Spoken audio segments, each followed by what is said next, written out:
Hi, I'm Katie, And I'm Leah. and our SeaVuria research project is about tuberculosis, a bacterial infection that mainly infects the lungs. We are partnered with 3 students at Ngami High School in Taita Taveta, Kenya. Our project is a collaboration that focuses on how the disease affects the Vuria community.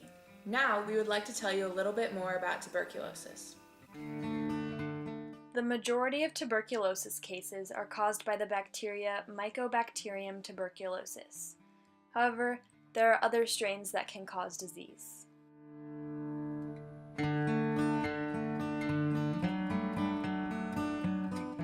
Tuberculosis is an airborne disease, meaning people are likely to get it from somebody who lives in their household. When an infected person sneezes, coughs, shouts, or sings, bacteria can get into the air. These bacteria can live in the air, suspended in droplets, for several hours.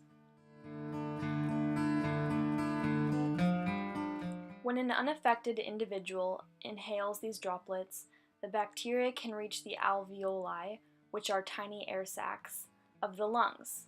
This is where the bacteria can grow and cause infection.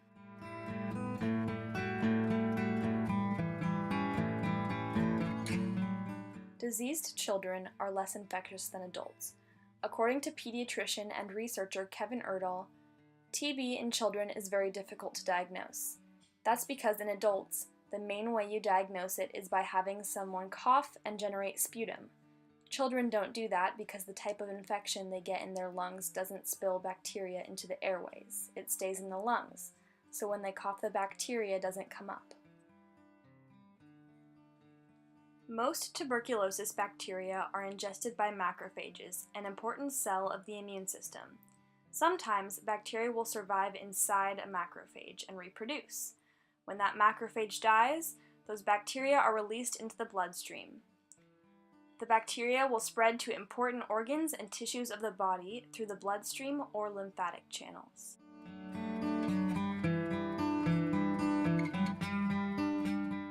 In this drawing, there are 2 lungs infected with TB. The lung on the left has latent tuberculosis. This means the immune system was able to control the bacteria, and a patient might not even realize they have TB because they aren't symptomatic and they can't spread infection.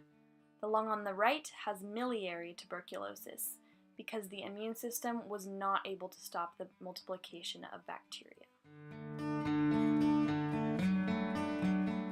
Patients with miliary tuberculosis may visit a doctor if they are experiencing symptoms such as weight loss, cough, fever, and fatigue.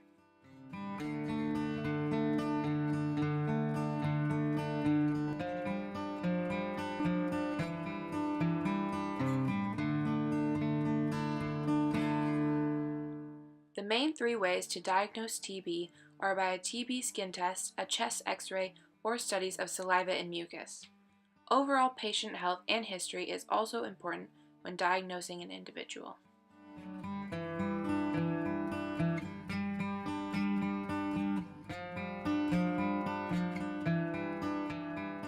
Bacteria can be found in the blood through a man-toe tuberculin skin test, or a TB blood test.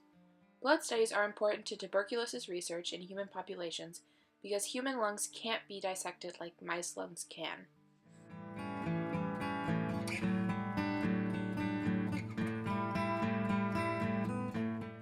Tuberculosis is treated with a variety of drugs. Doctors stress that patients should be taking prescription drugs as told for 6 to 9 months. If treated early and effectively, the outlook on recovery is very positive for TB patients. There are 10 drugs already approved for TB patients, the top 4 being isazonide, rifampin, ethambutol, and pyrazinamide. Doctors say that within 2 to 3 weeks after treatment, a TB patient should be able to see improvements in their health such as weight gain and less frequent fevers.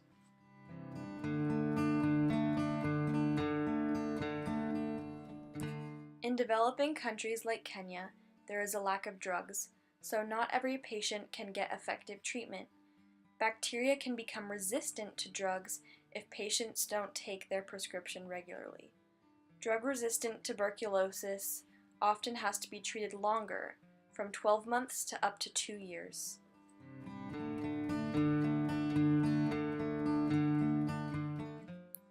Research is constantly being done to find a vaccine that could prevent the spread of tuberculosis. The first vaccine to go into clinical trial was called MVA-85A. The trial failed and took $120 million from the Gates Foundation to fund. Although there are 15 more vaccines lined up to be put into trial, they would be just as expensive to test. For this reason, the trials have been put on hold until more research is done.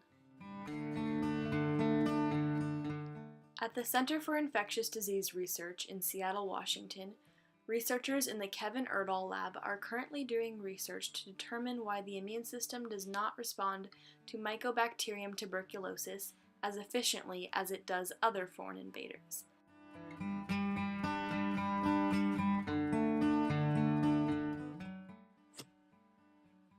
The researchers study T cells, which destroy macrophages carrying tuberculosis bacteria. They have uncovered that T cells are often not in the right spot to fight off infection. Although bacteria grows in the lung tissue, most T cells are found in the blood vessels of the lung during TB infection. Thus, the T cells cannot reach the site of infection.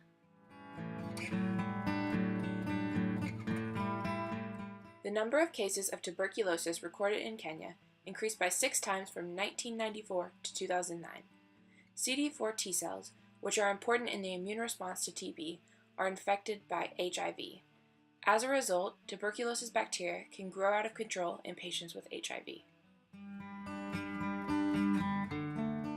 Our partners at Ngami Secondary School in Taita Taveta, Kenya, interviewed people who have tuberculosis. According to their research, many people with the disease cannot work because their symptoms are too severe. Most difficult is the chronic coughing they suffer. Tuberculosis causes social and economic strain in Kenya.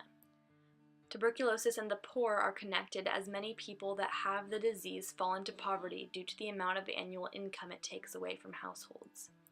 Tuberculosis is very costly to treat if you factor in public health, drugs, and the infrastructure it takes. Most importantly, more advocacy is needed for tuberculosis, as not many people in developed countries realize that it is still a problem. Researchers say that at least $2 billion more are needed for studies. Also, budget cuts to research institutions need to be stopped. In Kenya, better access to healthcare, including enough drug and treatment access, is needed. Lastly, because drug resistance is becoming such a problem, further research should be done into new drugs and preventative vaccines. From this project, we have learned how serious of an issue tuberculosis is today. However, there are many people working to further research the effect of the disease and what can be done to prevent it. The first and most important step we can take towards fighting tuberculosis is to raise awareness of it, and we hope our research can help with that. Thanks for watching our video. Bye!